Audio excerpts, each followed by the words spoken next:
Hello everyone, good morning. आज engineering graphics के इस सेशन में बात करेंगे इंजीनियरिंग कर्व्स के कुछ टाइप्स। हम लोग ऑलरेडी प्रीवियस क्लासेस में कर चुके हैं। हम लोगों ने कोनिक सेक्शन कर चुका है, उसके बाद साइक्लॉइड हो गया है। अभी हम लोग को जो नेक्स्ट कर्व के बारे में पढ़ना है इनवॉल्यूम, तो हम लोग देखते हैं कि क्या क्या अभी तक हम लोग इंजीनियरिंग कर्व्स में कंप्लीट कर चुके हैं। तो हम लोग कोनिक सेक्शन में एलिप्स कर चुके हैं, पैराबोला कर चुके हैं, हाइपरबोला कर चुके हैं। नेक्स्ट साइक्लॉइड में हमने एपिसाइक्लॉइड, हाइपोसाइक्लॉइड, ये हम लोगों ने प्रीवियस क्लासेस में बात कर चुके हैं। और आज जो हम लोग बात करेंगे वो है हमारा इनवॉल्यूम। ठीक है, आज हमारा जो सेशन रहेगा वो सिर्फ इनवॉल्यूम के ऊपर ही रहेगा। तो सबसे पहले हम लोग देखते हैं कि इनवॉल्यूम में इनवॉल्यूम किसको कहते हैं और क्या होता है।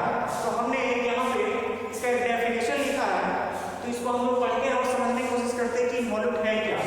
इससे पहले वाले क्लास में हमने साइक्लॉइड देखा है, उसके टाइप्स को देखा है, और आज हम लोग इनवॉल्यूम की बात करते हैं। तो मैंने यहाँ पर एक लिखा है इसके डेफिनेशन, इसको देखते हैं, देन समझने की कोशिश करते हैं कि what is involute. And involute is a curve, and involute is a curve generated by an end of a piece of thread unbounded। यहाँ देखिए एक वर्ड है unbounded from a circle or polygon the thread being kept tight।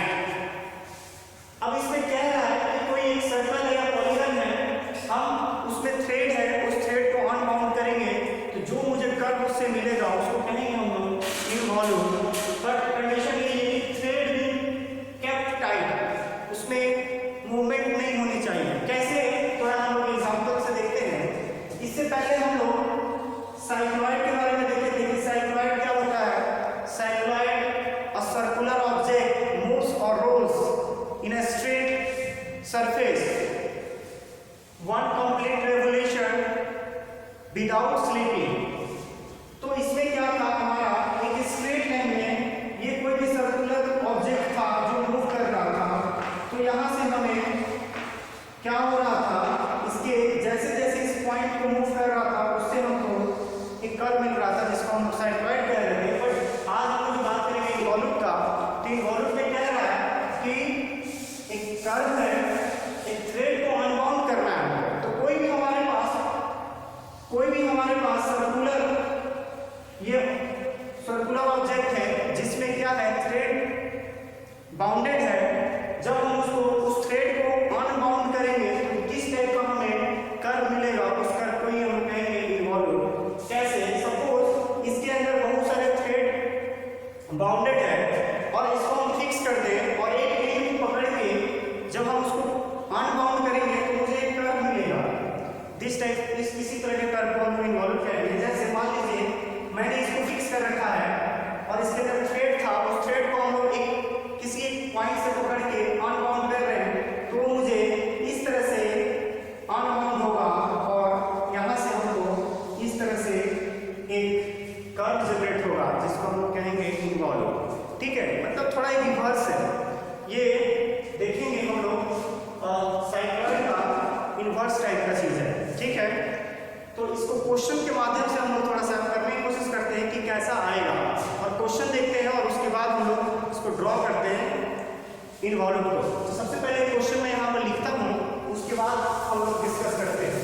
ठीक है, question हम लोग लेते हैं, एक क्वेश्चन लेते हैं इनवॉल्यूम का। ये हमारा इनवॉल्यूम का सेशन है। क्वेश्चन मैं लेता हूँ इनवॉल्यूम का कि draw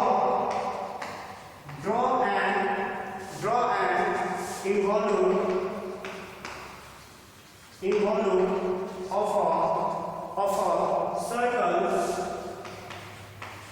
of a circle 40 mm diameter। एक हमको इनवॉल्यूम ड्रॉ करना है सर्कल का जिसका डायमीटर कितना है, 40 mm,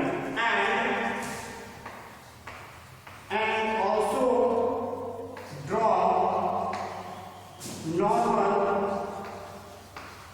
normal and tangent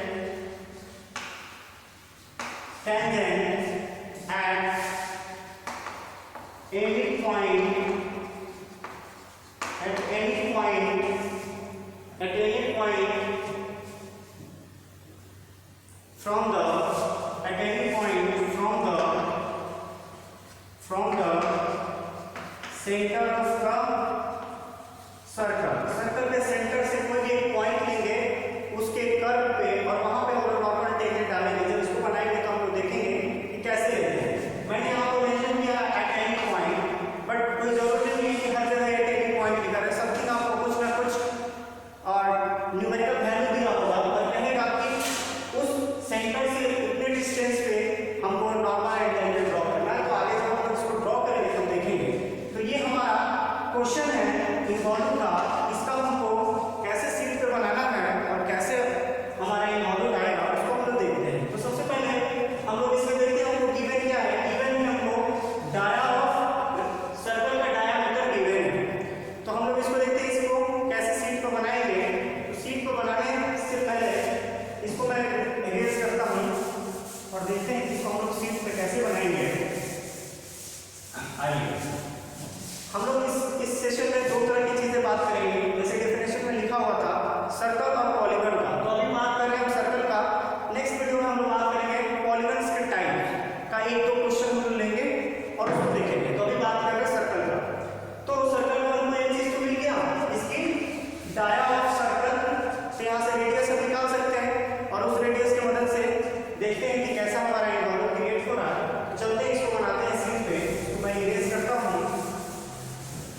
देखिए हमको गिवन है रेडियस मतलब डाया है 40।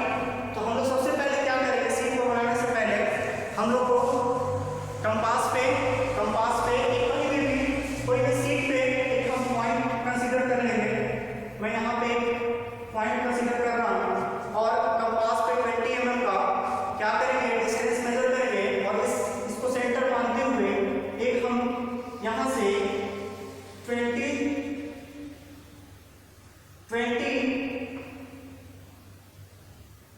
mm का रेडियस बनाएंगे। ठीक है, जैसे हम लोगों ने साइक्लॉइड में देखा था, इसको हम लोग डिस्ट्रीब्यूट कर रहे थे कुछ भागों में, जैसे कि 8, 12।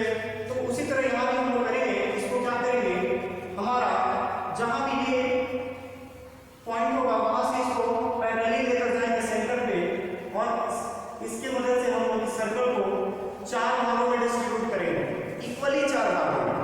ठीक है ना। अब वर्टिकली वैसे ही हम लोग इसको इक्वली 4 भागों में हम इसको डिस्ट्रीब्यूट करेंगे। ठीक है, तो हमारा इस तरह का आएगा 4 भागों में। अब हम लोग क्या करेंगे, यहाँ पे प्रोटेक्टर रखकर इसको 2 भाग और इसको 2 भाग में डिवाइड करेंगे। कैसे, 90 है तो 45 डिग्री एंगल पे जाके पॉइंट मिलेगा, कहीं पर भी मिलेगा। सपोज यहाँ पर मिल रहा है और इसमें 45 डिग्री एंगल पे यहाँ पर मिल रहा है। क्या करेंगे, इस और इस पॉइंट को मिला देंगे। तो हमको इस सर्कल को मैं टोटली 8 भागों में डिस्ट्रीब्यूट कर पा रहा हूँ। देखिए 8 भागों में डिस्ट्रीब्यूट कर दिया। ठीक है, इसका कुछ नंबरिंग करेंगे। पहले यहाँ पर देते हैं P 1 2 3 4 5 6 एंड 7। अब क्या करेंगे, इस पॉइंट से P पॉइंट से एक हॉरिजॉन्टल लाइन खींचेंगे। ठीक है, एक हॉरिजॉन्टल लाइन खींचेंगे कुछ दूर तक, एक हॉरिजॉन्टल लाइन खींचेंगे सम डिस्टेंस तक। वो डिस्टेंस मुझे नहीं पता है कि कितना दूर तक लेना है, बट मैं रैंडमली एक डिस्टेंस खींच दिया हॉरिजॉन्टल। ठीक है, जैसे हम लोगों ने साइक्लॉइड में किया, सेम प्रोसेस इतना साइक्लॉइड वाला ही इन्वॉल्व में आएगा। नेक्स्ट क्या करेंगे, अब हम लोग इसकी देखते हैं कितनी सर्कमफ्रेंस है, क्योंकि ये जब अनबाउंडेड होगा तो कहीं ना कहीं जाएगा, अनबाउंडेड होगा। ऐसे जब हमारा 3D से अनबाउंड करेंगे तो मुझे एक वर्क जनरेट होगा। अब इसका हम देखते हैं इसका सर्कमफ्रेंस क्या है। सर्कमफ्रेंस निकालने के लिए क्या करते हैं, 2 पाई r। तो देखिए 2 5 और r कितनी है, r हमारा 20 है। जब इसको हम सॉल्व करेंगे तो मुझे न्यूमेरिकल वैल्यू एक आएगी, वो कितना होगा 125.6 mm आएगा। कितना आएगा 125.6 mm आएगा। ठीक है, वो जो डिस्टेंस है वो इसका पूरा सर्कमफ्रेंस है। ठीक है, 1 रेवोल्यूशन जब पूरा ओपन होगा तो यहाँ से हमारा वो जो डिस्टेंस होगा 125 यहाँ पर मेजर करेंगे। तो मेजर करेंगे तो मैं एज्यूम करता हूँ कि यहाँ तक मेरा जो डिस्टेंस आएगा 125 होगा। इसका मैं नाम दे देता हूँ P डैश। ठीक है, अब क्या करना है, इसको हमने 8 भागों में डिस्ट्रीब्यूट किया है। तो ये वाला जो हमारा हॉरिजॉन्टल लाइन है इसको भी मैं इक्वली 8 भागों में डिस्ट्रीब्यूट करूंगा।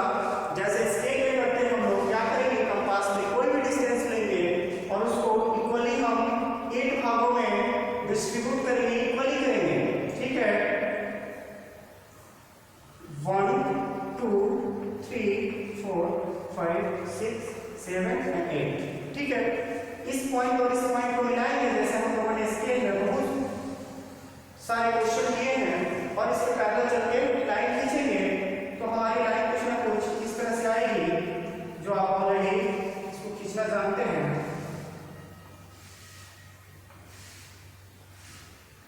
ठीक है, इस लाइन के पैरेलल करते आएंगे और सारे पॉइंट को मिलाएंगे। यहाँ पे हम लोग नंबरिंग करेंगे 1 dash 2 dash 3 dash 4 dash 5 dash 6 dash 7 dash और ये P है। ठीक है, P डैश। अब ये सारे काम करने के बाद नेक्स्ट प्रोसेस क्या है, इसमें हम लोग देखेंगे हमारा ये P पॉइंट है 1 2 3 4 मैंने इसको डिस्ट्रीब्यूट किया है। इसके बाद हमारा काम जो बचता है, हम क्या करेंगे, देखिए यहाँ पे इसको देखिए, ये 1 पॉइंट जो है वो 3 और 7 के 3 और 7 पे परपेंडिकुलर है। 3 और 7 पे परपेंडिकुलर है तो क्या करेंगे, हम स्केल को लेकर जाएंगे 3 और 7 पे, स्केल को लेकर जाएंगे 3 और 7 पे और इसको रोटेट करके लाएंगे एकदम पैरेलली 1 पे और एक लाइन खींचेंगे। कैसे, 3 और 7 पे 1 लाइन परपेंडिकुलर है तो 3 7 पे स्केल करके इसको मूव करके लेकर आएंगे और यहाँ से हम एक लाइन ऐसा मूव करेंगे। ठीक है, नेक्स्ट 2 देखिए किस पे परपेंडिकुलर है, P एंड 4 पे, P एंड 4 पे 2 परपेंडिकुलर है। तो मैं यहाँ से भी स्केल को लेकर आऊंगा, मूव करूंगा और यहाँ पर आके इसके एकदम पैरेलल एक लाइन खींचूंगा। ठीक है, नेक्स्ट 3 देखिए 1 एंड 5 पे है, 1 एंड 5 पे है। जस्ट इसको फिर मूव करके लेकर जाएंगे 3 पे और एक लाइन खींचेंगे तो वो लाइन कैसा रहेगा, समथिंग इस तरह से आएगा। नेक्स्ट 4 किस पे है, 2 एंड 6 पे, 2 एंड 6 पे जाएंगे, इसके बाद स्केल लेकर जाएंगे यहाँ पे और इस लाइन के पैरेलल आएगा तो वो लाइन समथिंग इस तरह से आएगा। नेक्स्ट देखिए 5 किस पे है, 3 एंड 7 पे है, 3 एंड 7 पे है तो 3 एंड 7 पे स्केल करके इसको इस पॉइंट पे लेकर जाएंगे और यहाँ पे एक लाइन खींचेंगे तो वो लाइन कैसा होगा, देखिए वो लाइन समथिंग इस तरह से होगा। मैं इसको रिमूव कर देता हूँ।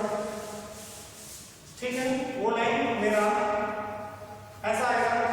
नेक्स्ट देखिए 6 किस पे है, 4 एंड P पे है, 4 एंड P पे है तो 4 एंड P पे स्केल करेंगे, फिर इस पर जाएंगे और इसके बाद लाइन खींचेंगे तो वो लाइन देखिए कहाँ जाएगा, ऐसा जाएगा। नेक्स्ट 7 किस पे है, 1 एंड 5 पे, 1 एंड 5 पे है तो 1 एंड 5 पे जाएंगे और 7 पे जाएंगे। ठीक है, इसके पैरेलल लाइन 7 पे लाइन खींचेंगे, इसके पैरेलल लाइन खींचेंगे इस पॉइंट पे आके इस तरह से लाइन आएगा। क्या, अरे इस स्केल को यहाँ से लेकर आएंगे यहाँ और इस पे एक लाइन खींच देंगे। ठीक है, ये मेरा हो गया प्रोसेस। नेक्स्ट जो मेरा प्रोसेस है वो प्रोसेस है, क्या करेंगे, कंपास लेंगे और कंपास से P से 1 डैश का डिस्टेंस लेंगे, P एंड 1 डैश का डिस्टेंस लेंगे और 1 पे आएंगे। सपोज मैं यहाँ से ये डिस्टेंस लिया और हमने 1 पे आया और 1 पे आने के बाद इस लाइन पे कट करेंगे तो P से 1 का डिस्टेंस लिया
कर्व बनाएंगे वो कर्व जैसा ही दिखना चाहिए, ये नहीं कि स्ट्रेट लाइन हो जाए। तो हम लोग उसको ध्यान रखते हुए ड्रॉ करेंगे, ठीक है। जैसा प्रोसेस है, फ्री हैंडलिंग तुम कर सकते हो, फ्रेंच कर्व का यूज कर सकते हो, बट वो होना चाहिए कर्व, ऐसा ड्रॉ करना है। तो देखिए ये हमारा P पॉइंट, P से हम इसको नाम दे देते हैं P1, इसका नाम दे देता हूँ P2, इसका नाम दे देता हूँ P3, P4, P5, P6, P7 और यहाँ पर P डैश पर है। अब क्या करना है, सारे पॉइंट को मिला देना, तो मुझे कर्व बनेगा, वो कर्व हमारा इन्वॉल्व होगा। कैसे, देखिए P से 1 आया, 1 के बाद देखो P2 आया, P2 के बाद P3, P3 के बाद देखिए P4, P4 के बाद देखिए P5, ठीक है। P5 से सॉरी P6, P6 के बाद P7 और देन आप P यहाँ आ जाएंगे। तो देखिए एक हमारा कर्व बनता नजर आ रहा है। इस कर्व को ही सिर्फ क्या करना है, डार्क करना है, बाकी सबको थिन करना है। सिर्फ हमारा डार्क क्या होगा, ये वाली जो पोर्शन होगी यही सिर्फ इस पे डार्क होगी, बाकी आप सभी को ये वाली जो लाइन दिख रही है इसी को HB से ड्रॉ करना है, बाकी सारी लाइन को आपको ड्रॉ करना है 2H 3H या H से। और ये ध्यान रखना है कि जो नंबरिंग करेंगे इस नंबरिंग को हम लोग डार्क करेंगे, इस H से करेंगे, जो भी मेरा नंबरिंग है। तो ये मेरा इन्वॉल्व बन गया, ठीक है, इन्वॉल्व बन गया। इसके बाद क्वेश्चन में लिखा हुआ था, इसके बाद क्वेश्चन में क्या मेंशन था, मेंशन था कि हमें एक नॉर्मल एंड टेंजेंट ड्रॉ करना है। तो लिखा हुआ था कि draw the normal and tangent at any point. ये पॉइंट इसमें नहीं दिया हुआ है, बट एट एनी पॉइंट है। मैं कोई भी इसके कर्व में कोई भी एक पॉइंट लेकर मैं वहां पर नॉर्मल एंड टेंजेंट ड्रॉ करूंगा। तो लिखा हुआ था draw normal and tangent at any point from centre of the circle. इस सेंटर से कुछ डिस्टेंस, तो वो दिया है एट एनी पॉइंट। सपोज वहां पर दिया होता एट एनी पॉइंट की जगह वो सपोज तुमको कह दे कि आप 80 डिग्री 80 mm पे बनाइए, तो मैं क्या करूंगा, यहाँ पे कंपास को रखेंगे, कंपास पे 80 mm का डिस्टेंस मेजर कर लेंगे और इसको रख के देखेंगे कहाँ पे जाके कट हो रहा है, जहां कट होगा वहीं पे नॉर्मल एंड टेंजेंट हमको ड्रॉ करना होगा। हो सकता है वो 90 दे दे, क्योंकि हमारे पास मैक्सिमम कितना आ सकता है, यहाँ से यहाँ तक 125 है, तो उससे बियॉन्ड तो नहीं जा सकता, उसके अंदर ही होगा, ठीक है। वहां पे हम किसी भी पॉइंट पे हमको नॉर्मल एंड टेंजेंट ड्रॉ कर सकते हैं। तो अभी हम एज्यूम करते हैं लिखा हुआ है एट एनी पॉइंट, तो मैं एज्यूम करता हूं कि कहीं पर भी ले सकते हैं, यहाँ ले सकते हैं, यहाँ ले सकते हैं, इधर ले सकते हैं, यहाँ ले सकते हैं, कहीं पर भी हम ले सकते हैं, बट वो सेंटर से डिस्टेंस तो गिवन होगा क्वेश्चन में। तो हमने लिख दिया एट एनी पॉइंट, कहीं किसी भी पॉइंट को हम ले सकते हैं। तो मैं एज्यूम करता हूं कि मेरा यहाँ पे पॉइंट है, पॉइंट M। इस पॉइंट पे हमको नॉर्मल एंड टेंजेंट ड्रॉ करना है, ठीक है। तो सबसे पहले क्या करेंगे हम लोग, सबसे पहले क्या करेंगे, सेंटर से इसको मिला देंगे, सेंटर से इसको हम लोग मिला देंगे एक थिन लाइन से, ठीक है। बहुत थिन लाइन होना चाहिए, बहुत डार्क नहीं होना चाहिए। कैसे मिलाएंगे, देखिए यहाँ से हमारा एक इस तरह का आएगा लाइन। अब इसको जैसे डिवाइड करते हैं, बाइसेक्शन मेथड लगाते हैं ना, इसको दोनों को डिवाइड करने के लिए, तो हम क्या करेंगे, कोई भी कंपास पे कोई भी डिस्टेंस लेंगे, उस कंपास को यहाँ रखेंगे, इधर कट करेंगे, ठीक है। क्या करेंगे, कंपास पे कोई भी डिस्टेंस लेंगे, यहाँ रख के इधर कट करेंगे और उसी को हम लोग इस साइड भी कहीं इधर कट करेंगे, देन उसी डिस्टेंस को यहाँ रखेंगे, फिर इसको कट करेंगे तो समथिंग ऐसे कट होगा,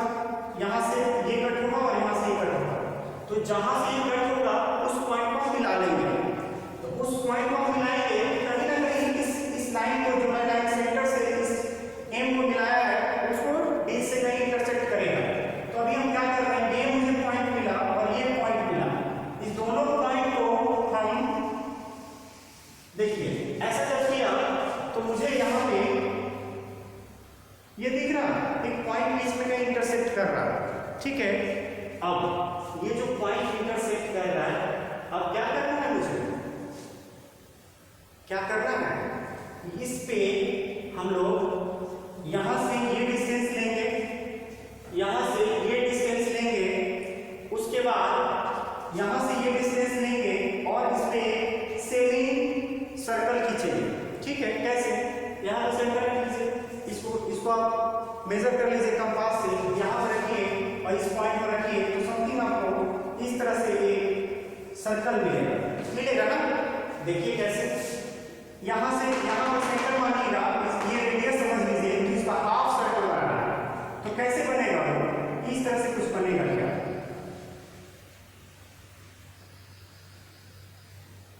ऐसा बनेगा क्या, बनेगा, ऐसा बनेगा। अब ऐसा जब बन जाएगा तब हम लोग देखेंगे कि इस सर्कल को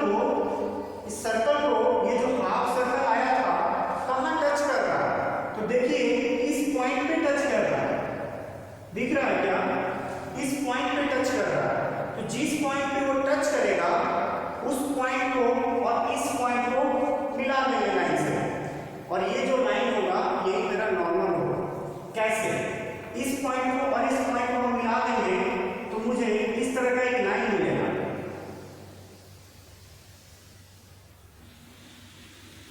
इसको हम डार्क कर सकते हैं क्योंकि ये मेरा नॉर्मल है, कुछ दूर तक डार्क लीजिए, पूरा डार्क करने की जरूरत नहीं है। तो ये मेरा क्या मिलेगा, नॉर्मल मिलेगा, ठीक है। अब इसी के परपेंडिकुलर जाएंगे तो यहाँ पर मुझे टेंजेंट नहीं मिलेगा नहीं, तो हम क्या करेंगे, इसके एकदम परपेंडिकुलर जाएंगे तो मुझे यहाँ पर एक इस तरह से टेंजेंट मिलेगा, इसको टी कह सकते हैं, टी डैश यहाँ पर मालूम हो कहीं पे एन डैश है, तो ये मेरा जो होगा वो नॉर्मल होगा और ये जो होगा वो टेंजेंट होगा। अब हमारा क्वेश्चन तो कंप्लीट हो चुका है, बट एक चीज और बच रहा है, वो है डायमेंशनिंग। तो डायमेंशनिंग कर लेते हैं हम लोग। तो डायमेंशनिंग करने के लिए क्या करेंगे, पहले इसको दिखाएंगे कि ये कितना है, तो इसको दिखाने के लिए क्या करेंगे हम लोग, एक एक्सटेंशन लाइन लेंगे। चलो हम लोग यहाँ से एक एक्सटेंशन लाइन लेता हूँ और एक यहाँ पे लेता हूँ, ठीक है। उसके बाद यहाँ पर डायमेंशन शो करेंगे, ठीक है। उसके बाद यहाँ पर डायमेंशन शो करेंगे, कैसे शो करना है, जैसे हम लोग सारे क्वेश्चन में डायमेंशन शो करते हैं, यहाँ पे एक साथ एरो बनाएंगे, दोनों साइड साथ एरो बनाएंगे। ये कितना है, 2 पाई आर, इसकी वैल्यू कितनी थी, 125.6 mm, ठीक है। ये हो गया मेरा। नेक्स्ट ये कितना है, इसका डायमीटर कितना था, 40, तो देखो यहाँ से तो ये पैरेलल है, तो हमको दोबारा लाइन खींचने की जरूरत नहीं है, उसी पे काम हो जाएगा। और यहाँ से एक तुमको एक्सटेंशन लाइन खींचना होगा, और इसके दोनों के बीच के इसका सर्कल का डायमीटर कितना है, तो मैं दिखाऊंगा यहाँ पे, इसकी डायमीटर कितनी है, 40 mm, ठीक है। अब हमारा ये क्वेश्चन जो है वो कंप्लीट हो जाएगा, ठीक है। बाकी हमारा इसमें कुछ भी अब छूट नहीं रहा, बस आपको थोड़ा सा ध्यान रखना है कि जो हम लोग ये कौन सा थिक और थीन होगा, ये सब थोड़ा क्लियर होना चाहिए। सिर्फ कर्व वाला थिक होगा, बाकी सब थीन होगा, और जो डायमेंशन जो नंबरिंग किए हो उसको हम लोग ठीक करेंगे, ठीक है। तो इस वीडियो में हम लोग सर्कल, इन्वॉल्यूट ऑफ सर्कल देखेंगे। नेक्स्ट जो वीडियो होगा उसमें हम लोग पॉलीगन्स का 2 टाइप्स लेंगे, एक ही वीडियो में 2 क्वेश्चन करेंगे। उसके बाद हमारा इन्वॉल्यूट लगभग जो होगा उसको और डिस्कस करेंगे, और नेक्स्ट में देखते हैं पॉलीगन को, ठीक है। तो इस वीडियो में इतना ही, थैंक यू।